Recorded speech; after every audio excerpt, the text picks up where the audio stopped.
اسی لیے اللہ نے کہا کہ آپ کے دل میں تنگی نہیں آنی چاہیے، کیونکہ انسان بنیادی طور پر اسباب پر غور کرتا ہے نا، بنیادی طور پر تو خود دل میں بھی اس کیفیت آ سکتی ہے کہ کب اور کیسے.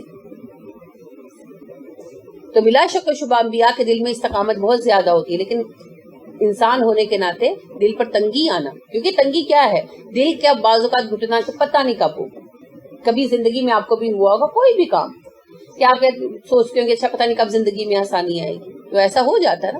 تو اللہ رب کریم نے یہی کہا کہ یہ جو احکام اتارے جا رہے ہیں، یہ جو وعیدیں اتاری جا رہی ہیں، یہ جو وعدے کیے جا رہے ہیں اور جو کہنے کا حکم دیا جا رہا ہے کہ سب کو کہہ دو، اس میں آپ کے دل میں تنگی نہیں آنی چاہیے، یہ سب کچھ ہوگا.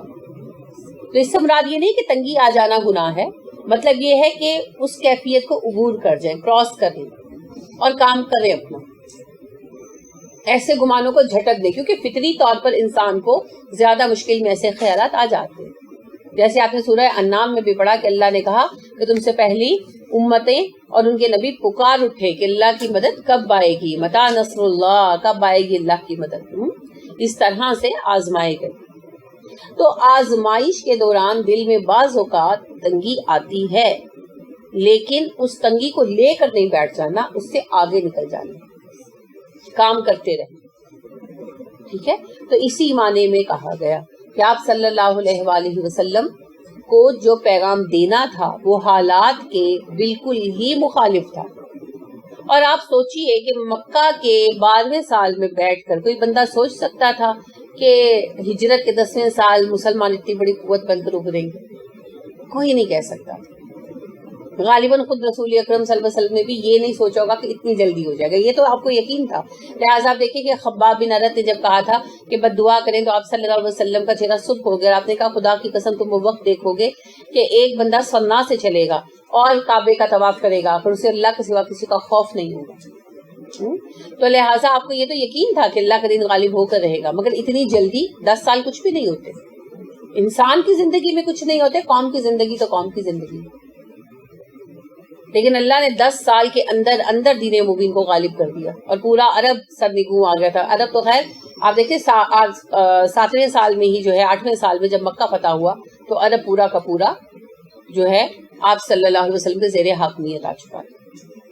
تو اللہ رب کریم جس ماحول میں اس اعلان فرمانے کی ذمہ داری آپ پر ڈال رہے تھے، اس کے اندر یہ بات جو ہے نا بڑی حیران کن تھی. تو مومنوں کو تو اللہ پر یقین تھا اور کافروں کے لیے یہ بات کیا تھی؟ محض باتیں. تو وہ پھر مذاق بناتے تھے، ٹھٹھا اڑاتے تھے، تو مشکل تھا کہنا، اس لیے بھی کہا گیا. اور دوسری ایک اہم بات یہ بھی کہ ایک انسان جب بہت زیادہ ڈیووٹیڈ ہو نا کسی کام کے لیے تو اسے کام سے سیٹسفیکشن نہیں ہوتی. کبھی آپ نے کوئی کام ڈیووشن کے ساتھ کیا؟ آئی ڈونٹ نو کہ آپ نے ایسا کیا یا نہیں. اگر آپ کسی کام کو بہت زیادہ محبت کے ساتھ کر رہے ہوں، بہت آپ اس کو صحیح کرنا چاہ رہے ہوں، تو پھر آپ کیا چاہتے ہیں؟ کام ایکسیلنٹ لیول کا، پرفیکشن آپ حاصل کرنا ہے نا. تو پرفیکشن بہت مشکل ہے. تو 100% پرفیکشن تو نہیں ملتی، مگر جو ٹچ کرتے ہیں پرفیکشن کو اس کے لیے بھی بہت محنت کرنی پڑتی ہے. تو ایسے لوگ پھر اپنے کام کو بار بار دیکھتے ہیں، بار بار دیکھتے ہیں، بار بار امپروو کرتے ہیں، اور ہمیشہ ان کو اپنی ہی غلطیاں نظر آتی ہیں. تو انسانوں میں اللہ کی راہ پر چلنے کے معاملے میں پرفیکشن کے لیول کو ٹچ کرنے والا گروہ ہے انبیاء کرام علیہ السلام کا گروہ. تو انہوں نے جب تبلیغ کی، جب کام کیا، تو وہ ہمیشہ اپنے ہی اوپر تنقید کرتے رہے کہ ہمارے کام میں تو کمی نہیں، ہم سے تو کہیں خطا نہیں ہوئی، ہم سے تو کہیں پیغام پہنچانے میں ایسا رویہ نہیں ہوا کہ پیغام نہیں پھیلا. تو لہٰذا جب 12 سال کی مشقت کے بعد بھی اہل مکہ کا بڑا حصہ اسلام سے رکا رہا، تو آپ کو یہ بھی بڑی فکر تھی کہ کہیں میں ذمہ دار نہیں. لہذا سورہ بقرہ میں بھی آپ نے پڑھا نا، اللہ نے فرمایا وَلَا تُسْأَلُ عَنْ أَصْحَابِ الْجَحِيمِ، آپ سے جہنمیوں کے بارے میں سوال نہیں ہوگا. کہ آپ صلی اللہ علیہ وسلم کو یہی فکر رہتی تھی کہ آیا میں نے حق کے رسالت ادا کر دی؟ کیونکہ قیامت کے دن سوال ہونا نا، ہر نبی سے ہونا. تو آپ صلی اللہ علیہ وسلم کو یہ فکر بہت آزردہ کرتی، بہت فکر مند رہا کرتے تھے. تو اہل مکہ کی طرف سے بھی آپ کو یہی پریشانی آتی تھی، اس لیے بھی دل گھٹتا تھا کہ 12 سال کی اگر آپ دیکھو نا مسلسل کوشش کر رہے ہیں اور نتیجہ نہ نکل رہا ہو، کسی اپنے ایک آدھ بچے کو ہی لے لے، اللہ نہ کرے لیکن کوئی ایک آدھ بچہ ہو جو صحیح لائن پہ نہ جا رہا، تو آپ کہتے ہیں نا کہاں خطا مجھ سے، کہاں غلطی ہوئی، سوچتے رہتے ہیں نا، دل کے اندر یہ سوال چلتا رہتا ہے نا، کس کی تربیت میں کہاں مجھ سے غلطی ہوئی ہے، کون سا ایسا فالٹ ہوا ہے کہ سارے بچے صحیح ہیں، یہ ایک میرا بچہ غلط راہ پہ چل پڑا، ہوتا ہے ایسا۔ تو بس یہی بات تھی، رسول اکرم صلی اللہ علیہ وسلم نبی تھے، اور نبی بمنزلہ ماں باپ ہی ہوتا ہے نا، ماں باپ سے بھی زیادہ پیار کرتے ہیں اپنی امت سے، تو ان کی امت جو تھی، ان کی جو روحانی اولاد تھی، اس کا ایک اس وقت تک بڑا حصہ اصلاح کی طرف نہیں آ رہا تھا، تو آپ کے دل کے اندر بھی یہ ایک مسلسل کوشچن تھا کہ کہیں میری طرف سے تو کوئی خامی نہیں، کوئی کمی تو نہیں، تو یہ بھی ایک گھٹن تھی۔ تو ان ساری چیزوں کو اللہ نے ایڈریس کیا ایک لفظ حرج کے ذریعے۔ حرج کس کو کہتے ہیں؟ لغوی صحیح معنوں میں حرج کس کو کہتے ہیں؟ ایسی گھنی جھاڑیوں سے گزرنے کو جس سے گزرنا بہت مشکل۔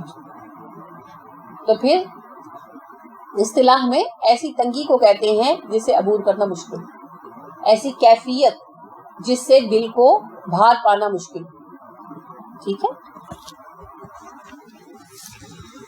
تو اللہ نے کہا کہ آپ نے اپنے دل میں کسی بھی طرف سے بھار بوجھ پیدا نہیں کرنا، نہ اعلان کے نتائج کے اعتبار سے، نہ اپنے کام کے نتائج کے حوالے سے، کیونکہ ہم صرف کوشش کر سکتے ہیں، نتیجہ اللہ کے ہاتھ میں۔ لہٰذا ایک طرف ہم ابراہیم علیہ السلام کو دیکھتے ہیں کہ ان کی کاوشوں سے بہت سارے لوگ مسلمان ہوئے، فلسطین والے ہدایت پا گئے، ٹھیک ہے، اور دوسری طرف انہی کے ہم اثر لوط علیہ السلام، پوری قوم میں سے ایک بھی مسلمان نہیں ہوا، تو کسی کی کوشش میں کمی نہیں تھی۔ اسی طرح ہم دیکھتے ہیں کہ موسیٰ علیہ السلام نے جیسے تیسے صحیح بنی اسرائیل کو ہدایت پر ڈال ہی دیا نا، اور عیسیٰ علیہ السلام بیچارے انہوں نے شہید کرنے کی کوشش کی، اٹھا لیے گئے، اور یحییٰ علیہ السلام شہید کر ہی دیے گئے۔ تو حضرت یحییٰ علیہ السلام اور عیسیٰ علیہ السلام کی کاوشوں میں کمی نہیں تھی۔ یہ تو اللہ کے فیصلے ہیں، کس کو کامیابی ملنی ہے کس کو نہیں ملنی، اور کامیابی میں کام کرنے والے کے ساتھ بھی بہت سارے عناصر ہوتے ہیں کہ نہیں ہوتے، پڑھانے والے کے ساتھ، مبلغ کے ساتھ دوسرے عناصر ہوتے ہیں کہ نہیں ہوتے؟ ہوتے ہیں نا۔ جیسے کسان جب بیج ڈالتا ہے تو زمین کیسی ہے، موسم کیسا ہے، پانی کتنا ہے، یہ ساری چیزیں بھی تو ویلیو کرتی ہیں نا۔ تو اسی طرح سے تعلیم دینا بھی گویا کہ فصل اگانا ہے، وہی سارا پروسیس۔ تو پھر سامنے والے مخاطب کیسے ہیں، ان کے ذہن کیسے ہیں، ذہن سمجھ لیں زمین ہے، پھر ماحول کیسا ہے، تو وہ آپ کی آب و ہوا ہے، ٹھیک ہے، اور پھر جب وہ سیکھ کر نکلتے ہیں تو آگے ان کو کیا مواقع میسر آتے ہیں، تو وہ گویا کہ وہ پانی کی طرح ہے، جتنا پانی سیراب ہوتا ہے تو اتنی اچھی فصل اگتی ہے نا، پانی کی سیرابی پر بہت انحصار ہوتا ہے، تو وہ سب کچھ مل کر نتائج لاتا ہے۔